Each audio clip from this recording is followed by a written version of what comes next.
ቆይ እግዚአብሔር በእኔ ስቃይ ደስ ይለዋል? እግዚአብሔር በእኔ ስቃይ ደስ ይለዋል ወይ? ለምንድነው እኛ ስንሰቃይ ዝም የሚለው? ለምንድነው እግዚአብሔር የማያዝንልኝ? አይወደንም? ይወደናል። አይፈልገንም? ይፈልገናል። አያዝንልንም? ያዝንልናል። እና ግንሳ ምን ሆነ? እንዳይጠብቀን እንዲጠብቀን የሚያደርገውን ነገር ሁሉ ቆርጠነዋል። ከእሱ ጋር መዋል አንፈልግም። እሱን በጸሎት ማነጋገር አንፈልግም። ሕጉን መፈጸም አንፈልግም። በቤቱ መኖር አንፈልግም። መታረቅ አንፈልግም። መስማማት አንፈልግም። በምን መልኩ ይጠብቀን? አብሮን ቢኖር ክፉ አይደርስብንም። አብሮን እንዳይኖር ደግሞ ቤታችን ቆልፈናል። አንዳንድ ጊዜ ሁላችንም እንላለን ለገሌ ያልሆነ እግዚአብሔር እንግዲህ ስታውቀታለች። አቤት ስታስቀድስ ሲያስቀድስ ማንም አይቀድመውም እኮ እንላለን። ግን ለእነሱ ያልሆነ አይ ቤተ ክርስቲያን እነሱም እንዲህ ነው የሆኑ እንላለን። እግዚአብሔር ግን ይሄንን የሚያደርግበት ምክንያት ለኃጢአታቸው ይቅርታ ለማድረግ ተርኩት። ስንት ሰው ነው ስንት አመፀኛ ነው ጸበል እንደምን ሰነበታችሁ አማን ነው ሰላም ነው ፒስ ነው የሚለው ሁሉ ጸበል ሲሄድ እግዚአብሔር ይመስገን የሚለው ወደን መርጠን ነው። ሰይጣን ነው እንጂ እንደሚያደርገኝ ሰይጣን አይደለም። ራሳችንን ምርጫችን ነው። ሰይጣን አቅራቢ ነው፣ እኛ መራጮች ነን። እስቲ በሞቴ አንተ ና አፍንጫህን ብዬ ሳልጥልህ ና ሲጋራ ጭስ። እስቲ ሰይጣን እንደዚህ ያለው ሰው አለ? አንተ ጆሮን ሳልልህ ና ስከር ያላችኋል? ሰይጣን ተገልጦ የለም። የማይቆነጠጥ ልጅ የሰው ልጅ ነው። የራስ ልጅ ይቀጣል። እግዚአብሔር ልጆቹ ስለሆነ ይቀጣል። ልጅ ደግሞ ይቀጣል። ገንዘብ የሰውነት ቤዛ ነው። በሰውየው ላይ ሊመጣ የነበረውን ችግር በገንዘቡ ላይ ያሳልፍለታል። ያለ እግዚአብሔር ፈቃድ ባለስልጣን አይሾምም ይላል። በደንብ ሰው ያለ እግዚአብሔር ፈቃድ ምን አይሾምም ነው። እና እንግዲህ ሁሉም ባለስልጣን እግዚአብሔር እየፈለገ ነው የሾመው ነው? አዎ አይደለም? ሁሉም ባለስልጣን ማለት ነው። እንደው የዛሬዎችን መገምገም ከፈራችሁ የድሮዎችን ገምግሙ፣ ችግር የለም። እውነቴን እኮ ነው ማለት ነው። ቢያንስ የድሮዎቹ መጥተው ምንም አያረጉንም ማለት ነው። እንደ ቸርነት አድነን በደላችንን አትቅበል። ሰይጣንን እንዲፈትነን ለምን ይፈቅድለታል በሚል ርዕስ ነው የምንማማረው። እስኪ በሉ እግዚአብሔር በሉ። ሰይጣንን እንዲፈትነን ለምን ይፈቅድለታል? እርግጠኛ ነኝ የሁላችሁም ጥያቄ ነው። ነው አይደለም? እስቲ ነው የሚል ነው። እሺ እግዚአብሔር ይስጥልን። የሁላችሁም ጥያቄ ነው። ካልሆነ እንለፈው ርዕሱን። የሁላችሁም ጥያቄ ነው። እሺ በብዙ ሰው የማያምኑ ሰዎችም ይህንን ይጠይቃሉ። እግዚአብሔር መልካም ከሆነ ለምንድን ነው እንደዚህ ያለ ችግር ሲደርስብን ዝም የሚለን? ለምን ዝም ይላል እግዚአብሔር የሚል ነገር አለ። መጽሐፍ ቅዱስንም ስናነብ የሚጋጭ የሚመስል ነገር ብዙ ነገር ታገኛላችሁ። የመጀመሪያው እግዚአብሔር ባህሪው መልካም ነው። ባህሪው መልካም ነው። በሱ ዘንድ ክፉ የለም። አልወ ጽልመት ውስተ መክፈልታቲሁ። በእግዚአብሔር በባህሪው ኃጢአት የለበትም፣ ነውር ነቀፋ የለበትም። የእግዚአብሔር ባህሪ ሁሉ ፍጹም ንጹህ ነው። እግዚአብሔር ባህሪው ንጹህ ነው። ፈቃዱ ደግሞ መልካም ነው። ኄር እግዚአብሔር ለእለ ይትዔገሥዎ ወያድኅኖሙ በጊዜ ምንዳቤሆሙ። እግዚአብሔር ለሚታገሱት ሁሉ እግዚአብሔር መልካም ነው፣ በመከራ ቀንም መሸሸጊያ ነው ይላል ትንቢተ ናሆም ምዕራፍ 1 ቁጥር 7 ላይ እግዚአብሔር መልካም ነው፣ በመከራ ቀንም መሸሸጊያ ነው። ወምስካኢነ ውእቱ አምላኩ ለያዕቆብ፣ የያዕቆብ አምላክ መጠጊያችን ነው። ስለዚህ ተራሮች ተነስተው ወደ ባህር ልብ እንኳን ተነስተው ቢገቡ ወይም ቢነቀሉ አንደነግጥም፣ የያዕቆብ አምላክ መጠጊያችን ነውና። ይሄ እግዚአብሔር መልካም እንደሆነ ነው የሚያሳየው። እሱ ራሱ ኖራል። እኔ እውነተኛ እረኛ መልካም እረኛ እኔ ነኝ ይላል። በጎ እረኛ እኔ ነኝ። እንኳን በአፋ ሆኖ መጠበቅ ይቅርና ራስን አሳልፎ በመስጠት እንኳን የሚጠብቅ እረኛ ነው እሱ። ራሱን በመስጠት የጠበቀን እረኝነት ግሩም ነው። ለእኛ ራሱን አሳልፎ መስጠቱ። እግዚአብሔር እኔ ቸር እረኛ ነኝ ብሏል።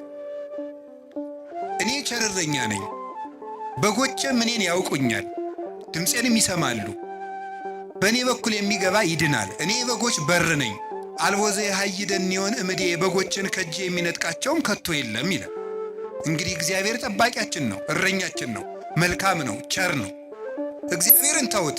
አንድ ሰው እግዚአብሔርን መምሰል ሲጀምር ለእንስሳ እንኳን የሚያዝን ይሆናል። ለእንስሳት የሚያዝን ይሆናል። በኦሪት ዘዳግም አለ ቃርሚያ በቃረምክ ጊዜ አዝመራህን ጨርሰህ አትጨደው፣ ለድሃና ለአውሬ ተው ተብሏል። ርኅራኄ የብሉይ ኪዳንም የሐዲስ ኪዳንም አስተምሮ ነው። እግዚአብሔር እንኳን ለሰው እናትና ልጅ ይቅርና ለእንስሳት እናትና ልጅነት የሚያዝን ርኅሩህ ነው እግዚአብሔር። ጥጃውን አርደህ በእናቱ ወተት አትቀቅለው ይላል። የቸርነት ሥራ ነው ይሄ። ርኅሩህን ነው።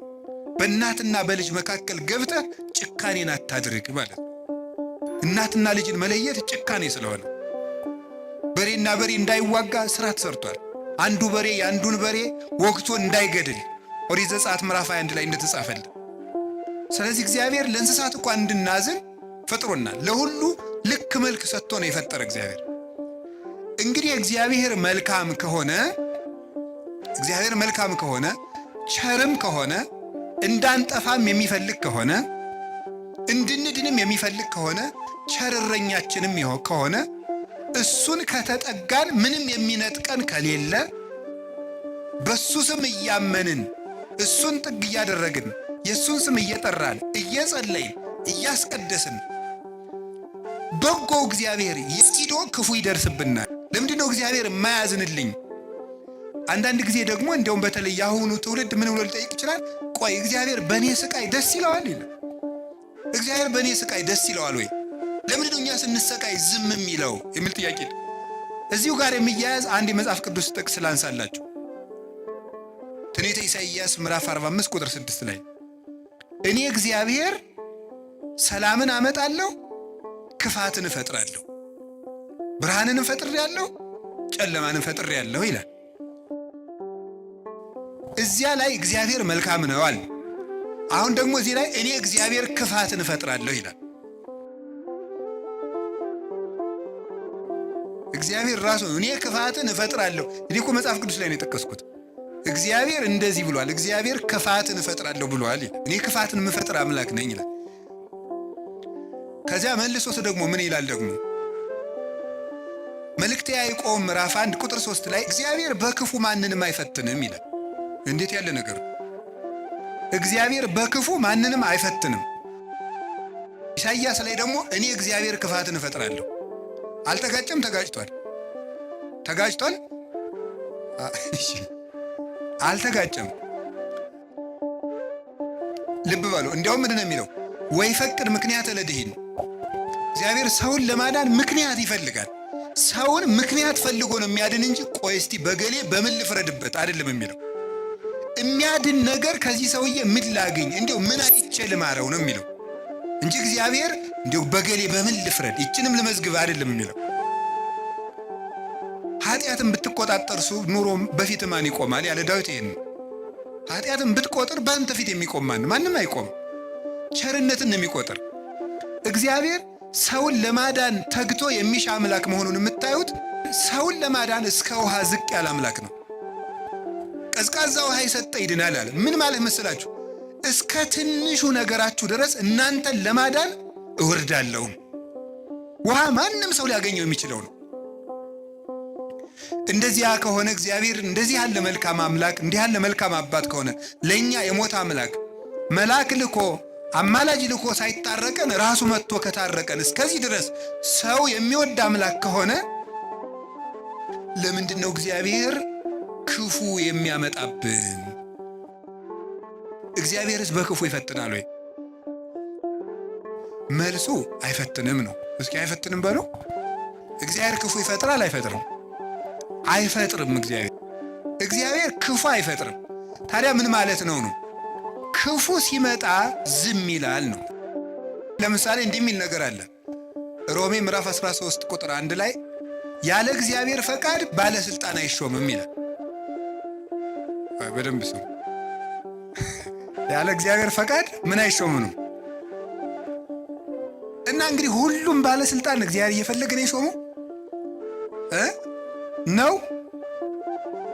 አዎ አይደለም? ሁሉም ባለስልጣን ማለት ነው። እንደው የዛሬዎችን መገምገም ከፈራችሁ የድሮዎችን ገምግሙ፣ ችግር የለም። እውነቴን እኮ ነው ማለት ነው። ቢያንስ የድሮዎቹ መጥተው ምንም አያረጉንም ማለት ነው። ስለዚህ የድሮዎቹን መገምገም ትችላላችሁ። እናንተ ሁሉንም እግዚአብሔር እየወደደ የተሾሙ ናቸው። ምን ይመስላችኋል? ይሄ እግዚአብሔር ክፉ ሰዎች ሲሾሙ ምን ይላቸዋል ነው? ዝም ይላቸዋል ነው፣ ይተዋቸዋል ነው እንጂ ሰዎቹን ናማ እናቴ ተሾምና ሰውን ጨርስልኝ አይላቸው። እግዚአብሔር እንደዚያ ብሎ ይሾማል ማለት አይደለም። እንደዚያ ሳይሆን የሚያደርገው እግዚአብሔር ክፉዎች ሲሾሙ ዝም ይላል። ይፈቅዳል የሚለው ነገር ፈቃድ የእግዚአብሔር የሚባለው ውዴታ ነው። ምን ማለት ነው? እናንተ ኃጢአት ስትሰሩ እኔም ስሰራ እግዚአብሔር ይፈቅድልናል። ስራ ከጠቀመህ ስራ ነው። ኃጢአት አይጠቅምህም ብዬ እኔ ነግሬሃለሁ። ይጠቅመኛል ካልክ ስራ ብሎ ይተውሃል ማለት ያሰናብተናል። ስለ እግዚአብሔር ክፋት እንዲሰራ ያደርጋል ማለት ክፋት እንዲሰራ ሰዎችን ይተዋቸዋል። ስለዚህ ክፋትን እፈጥራለሁ ማለቱ ክፉ ሲመጣ ዝም እላለሁ ነው።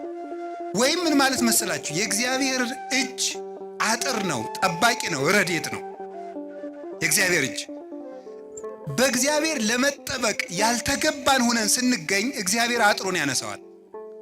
ያልተገባን ሆነን ስንገኝ አትጠብቀኝ ስንል ማለት ነው። ምን ማለት መሰላችሁ? መዝሙረ ዳዊት ላይ እንዲህ ይላል፣ መዝሙር 9 ላይ ውሃ ኮሃጠ ለእግዚአብሔር፣ ኃጢአተኛ ሰው እግዚአብሔርን አወከው ይላሉ ሊቃውንት። አወከው ማለት ምን ማለት ነው? እንዳይምረው ኃጢአት ይጨምራል፣ እንዳይቀስፈው ጥቂት ጥቂት ጽድቅ ይሰራል። ማታ መዝሙር ቀን ዘፈን እንደማለት እያቀላቀለ እግዚአብሔርን አወከው። ወይም ደግሞ ኃጢአተኛ ሰው እግዚአብሔርን አነሳሳው ይላሉ አባቶቻችን። እንደ ደረቅ ሰው ይላሉ። ደረቅ ሰው ምን ማለት መስላችሁ? አቅም የሌለው ሰው እኔ አንተ ሰው ረፍ ብያለሁ ሲለምናል። ወንድ እስኪነካኝ ወተት ነው እንጂ ደም አይወጣኝ የሚል ይሄ ማለት ነው። አቅም የለው ግን ደረቅ የሆነ ማለት ነው። በሉኝ በሉኝ የሚል ማለት ነው። ኃጢአት እየሰራ በየቀኑ ለእግዚአብሔር የመቅሰፍት ጨንገር የሚያቀብለው ሰው ማለት ነው። ቅሰፈኝ ቅሰፈኝ ቅሰፈኝ እያለ እግዚአብሔርን መቅሰፍት የሚለምን ሰው አለ ነው። እግዚአብሔር የመዳን ዕድል የመስተካከል ዕድል በሰጠው ቁጥር እየተበላሸ ለእግዚአብሔር የቁጣ በትር የሚያቀብለው ሰው፣ ለዚህ ሰው እግዚአብሔር የጥበቃ ረድኤቱን ያነሳበታል።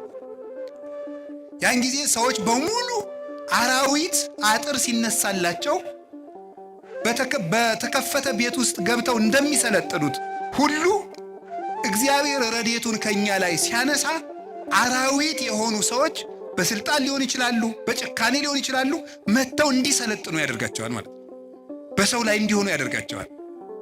ስለዚህ ክፉ ነገርን ማን ነው ያመጣው ካላችሁን፣ እኛ ነን ክፉ ነገርን የምናመጣው።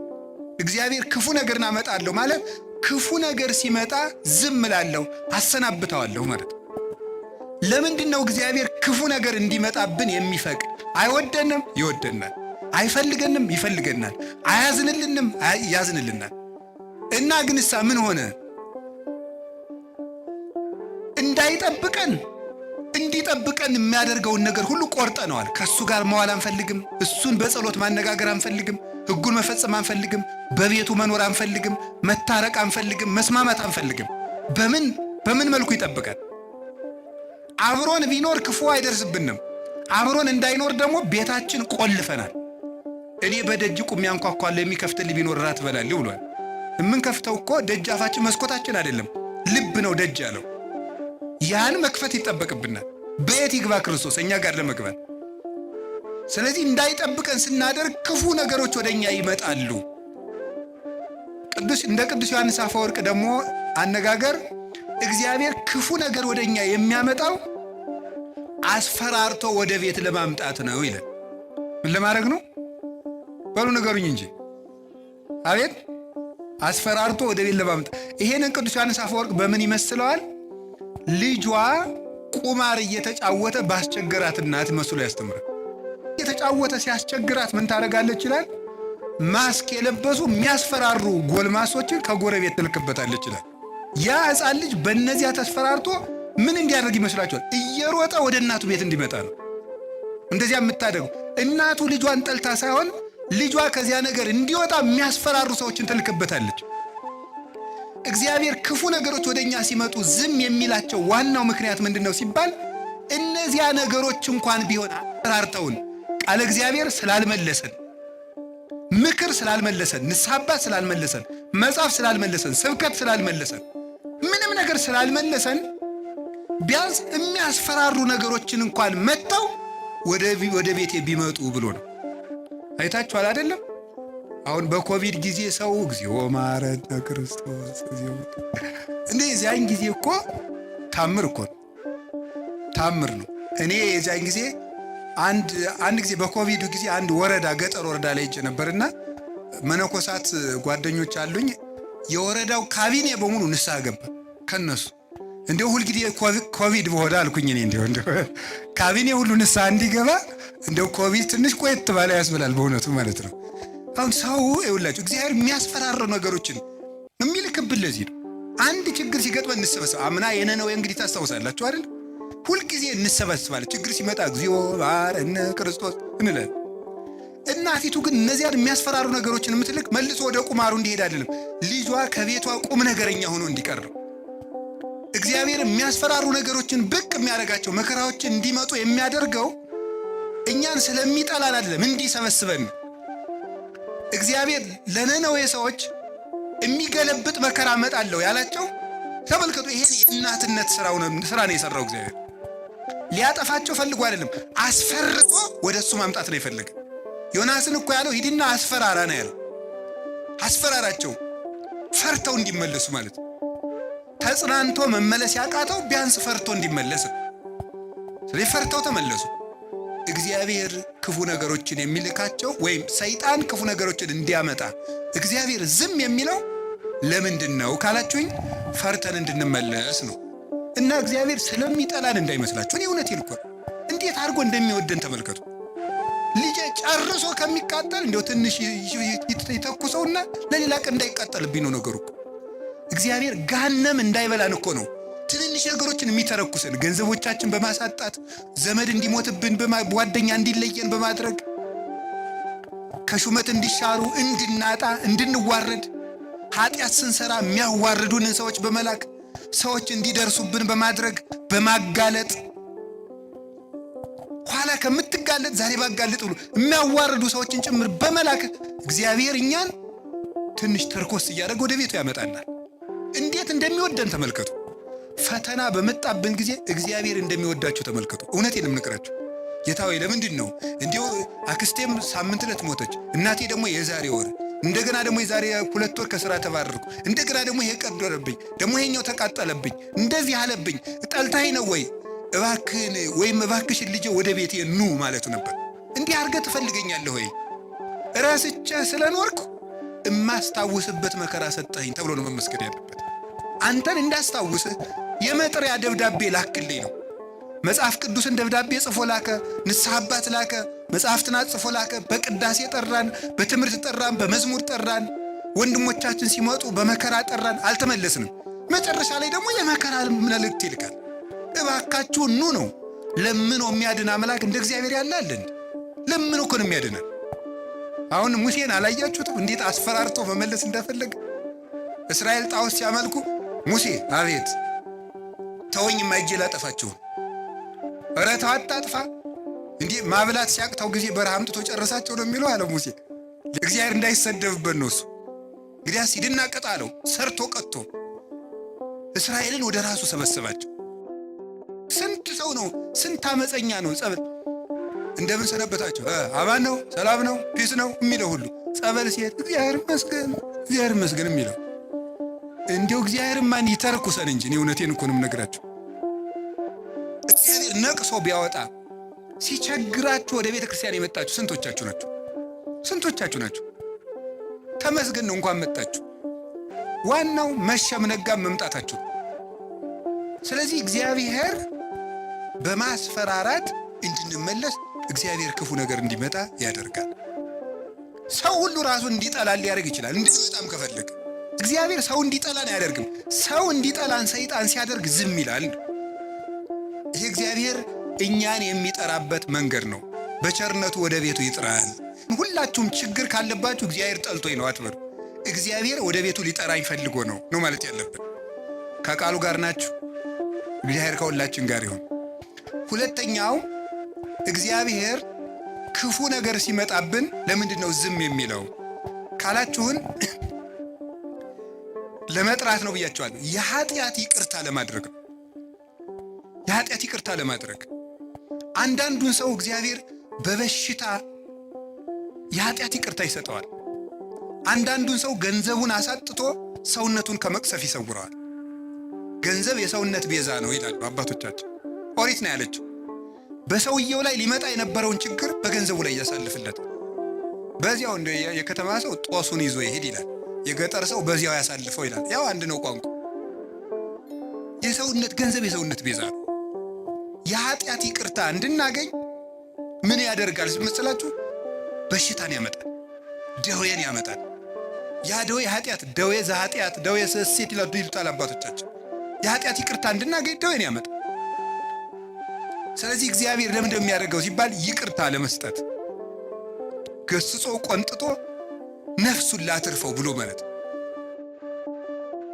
አንዳንድ ጊዜ ሁላችንም እንላለን ለገሌ ያልሆነ እግዚአብሔር ስታውቀታለች። አቤት ስታስቀድስ ሲያስቀድስ ማንም አይቀድመውም እኮ እንላለን።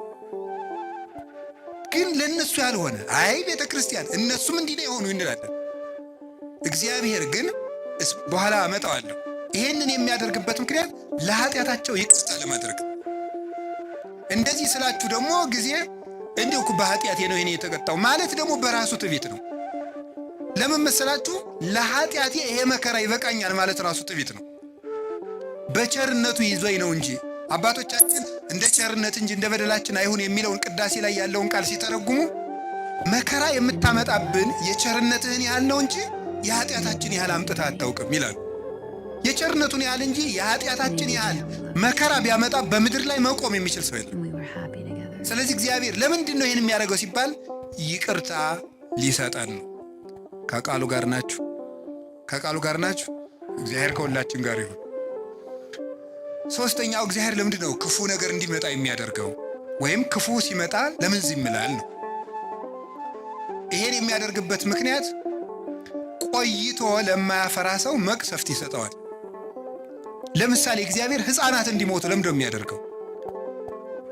በመጽሐፍ የተጻፈውን ልንገራችሁ፣ ቀሪውን ራሱ ያውቃል። እግዚአብሔር ሕፃናት ሁላችንም እንጠይቃለን። እሺ እኛስ በኃጢአታችን ለምንድን ነው ሕፃናት የሚቀሰፉት እንላለን።